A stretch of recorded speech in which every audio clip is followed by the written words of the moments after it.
Thank you for welcoming me onto your screens or onto your headphones, depending on how you're watching this. I'm Mehdi, and this is The Rollback.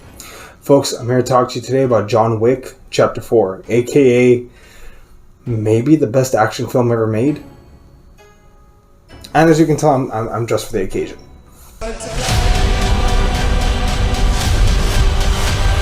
So, the synopsis.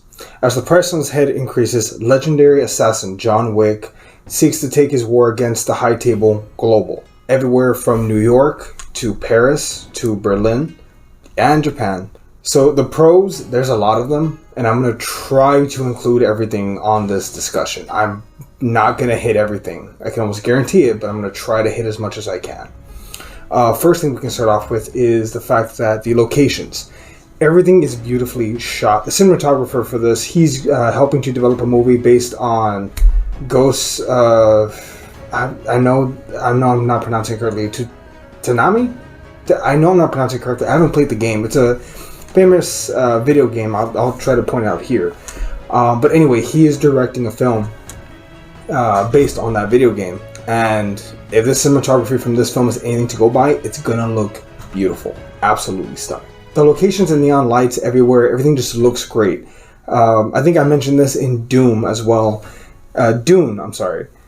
Every shot in this film looks like it could be a background. It could be plastered. It looks like a piece of art. Every single shot is. And well done. And genuinely that's impressive for a film that's known for having this kind of style. Because most action movies, a lot of cuts, a lot of jumps. They don't really concentrate on the background. It's just, hey, you're going to shoot the guy. Go. But not in this film.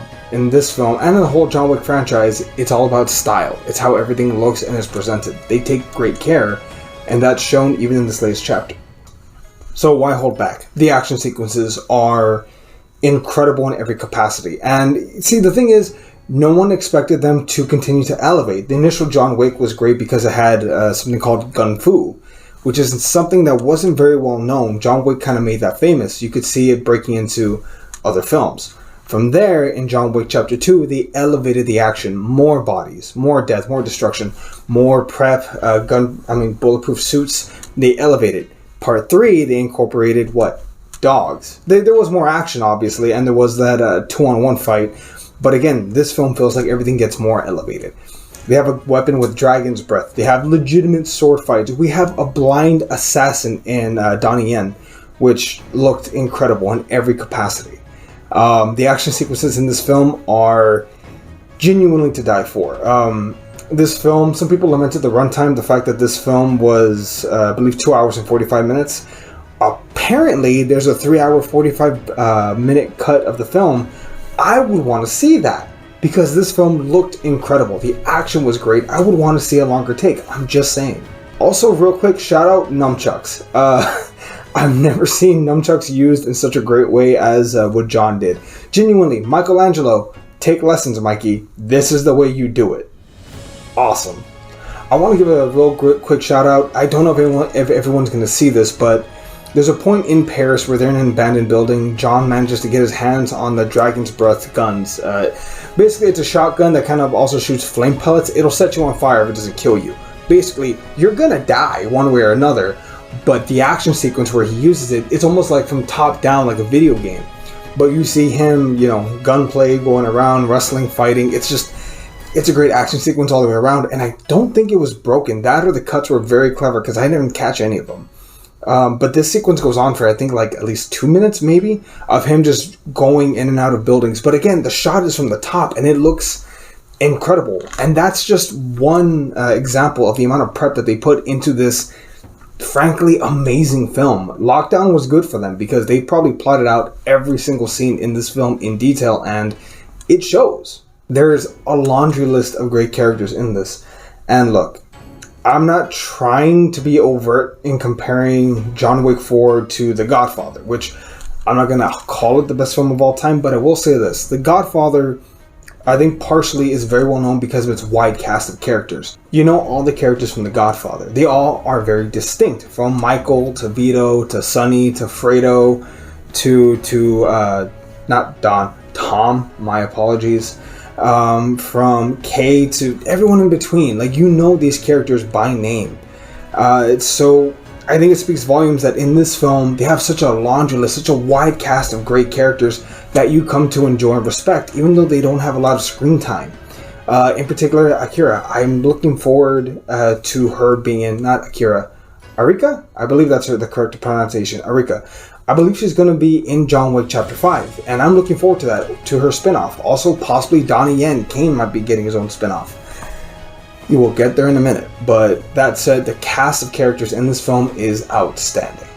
But what is a film without a great villain? And Bill Skarsgård, that son of a bitch, plays a great fuck you, entitled nepotism brat baby villain.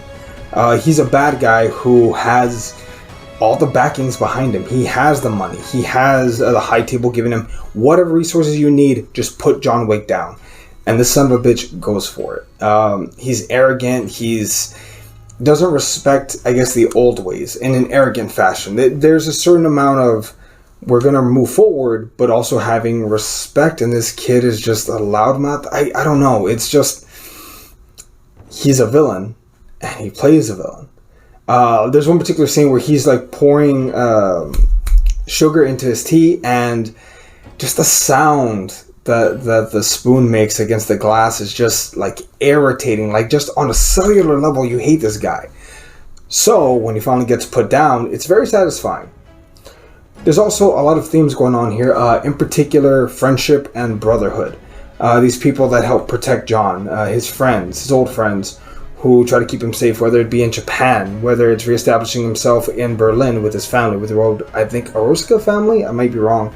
To John's rivalry / friendship with Kane, who is actually arguably the reason why John is able to get up the steps. There's also Mr. Nobody, who I think grows a deep respect for John. There's a great action sequence where John is about to shoot Nobody, but he sees Nobody's dog is about to be killed, and he shoots the guy who's about to kill the dog, thus earning Mr. Nobody's respect and his admiration. Which also, that might be another spin-off in the future. This film did a lot to grow the franchise, but I don't think it did it in a disingenuous way. All that said, though, I do want to talk about the main character. The reason why I'm wearing this suit, Mr. Wick, Keanu Reeves. So, spoiler alert in 3, 2, 1. Our dear friend, our protagonist, Mr. Jonathan Wick, Baba Yaga, does pass away in this film. I didn't believe it. I heard about it. I read up on it. People were saying that maybe he survived. Maybe he faked his death. Maybe he is dead. Is he actually dead? Are they going to do a prequel? I don't know. So, now that said, I think I read somewhere he only said 380 words in this entire film. He has very few lines. A lot of action, but the movie does not hinge solely on him. There's other supporting characters.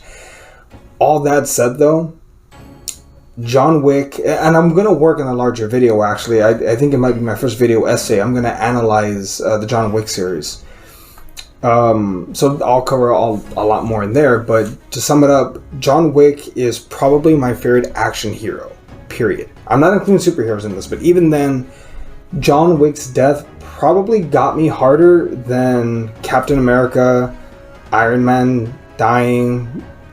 I don't think since Toy Story 3 have I been like, fuck, with someone passing away in the film. Again, and I know they're characters, but they're characters that you grow attached to. And personally, John Wick is a film series and a film in itself that I go back to a couple times a year to watch. It's a great movie that I can play in the background while I'm doing other things, but it's also a great movie to watch because seemingly every time you see it, you pick up on more little things that you didn't notice the first, second, or even the 10th time around. John Wick is a great character. He's a great, complicated character. A man torn between heaven and hell, between the peace of his wife Helen and arguably his inner demons that make him so proficient at killing. John Wick is a near and dear character to my heart, and I'm gonna miss this film series. That said, John Wick is supposed to return in the spin-off movie Ballerina that stars Ana de Armas. I don't know in what capacity. I know it takes place between chapters 3 and 4, so John's clearly alive.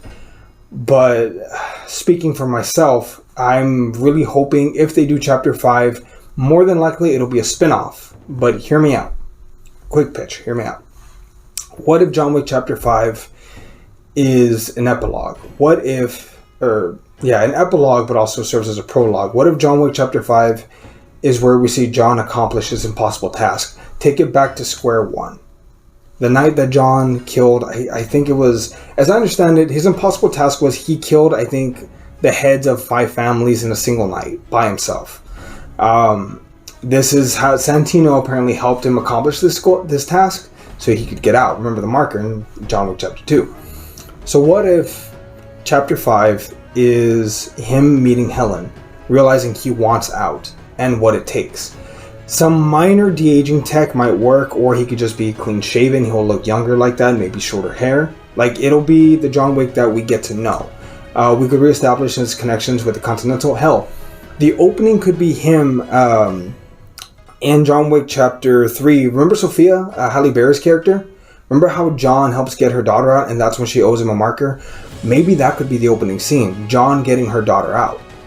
And then from there, we get an interaction between him and Santino and him and Vigo, going back to the beginning of John Wick getting out. And the 5th film can end with him starting his life with Helen. It was a short 5 years, but it was a 5 years that lasted a lifetime. I'm just saying.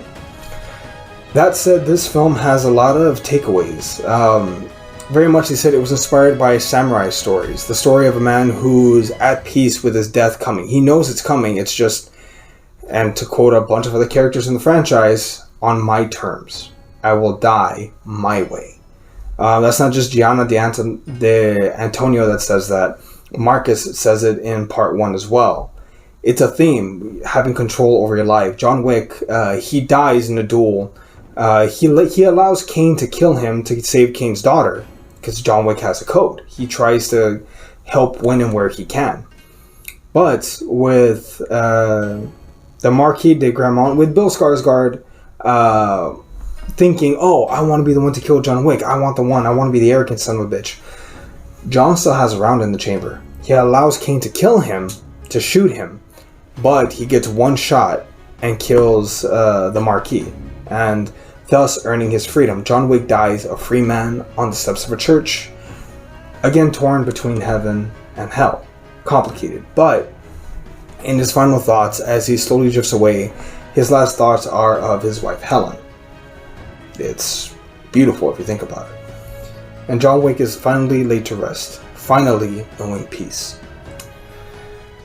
Obviously, I enjoyed this film. It's an A. It's a hard A. It's an A+. It's a movie I can guarantee you I will go back and revisit maybe as much as The Batman. And that is a very high compliment. I don't know if any film this year is going to be able to top it. And I know I'm looking at The Flash too. Just that this film was very emotionally deep as well. That said, what did you think of John Wick Chapter 4? What do you think the plan is for Chapter 5? What do you think of the spin-offs, the Continental that's coming up, Ballerina, and so much more? Go ahead and leave your comments down below. That said, I've been Eddie, and this was The Rollback. We'll see everyone